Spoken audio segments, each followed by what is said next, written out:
पेण तालुक्यात 25 फेब्रुवारीचा मंगळवार अक्षरशः घातवार ठरला।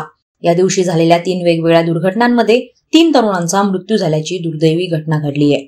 यामध्ये एका तरुणाला टेम्पोनं जोरदार धडक दिली, दुसरा मोटारसायकल अपघातात मृत्युमुखी पडला, तर तिसऱ्या तरुणाचा रेल्वे अपघातात दुर्दैवी अंत झाला।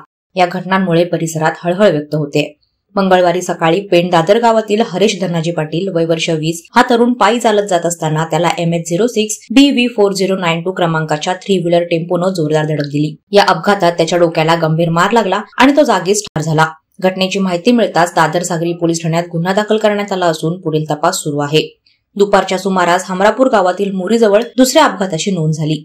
विवेक विष्णुदास घरत वय वर्ष 38 राहणार डावरे हा आपल्या मोटारसायकलवरून जात असताना गाडी रस्त्याकडेला घासली गेली, त्यात तो गंभीर जखमी झाला आणि त्यातच त्याचा मृत्यू झाला। या घटनेमुळे घरत कुटुंबियांवर शोककळा पसरली आहे। याच दिवशी सायंकाळी रामवाडी रेल्वे ट्रॅकवर तिसरी दुर्दैवी घटना घडली। निरंजन बाबूराव पाटील वय वर्ष 23 राहणार कांदळेपाडा हा तरुण रेल्वे खाली आल्यानं त्याचा जागीच मृत्यू झाला। हा अपघात नेमका कसा घडला हे स्पष्ट झालेले नाही। पेण पोलीस ठाण्यात त्याची नोंद करण्यात आली असून पोलीस पुढील तपास करतायत।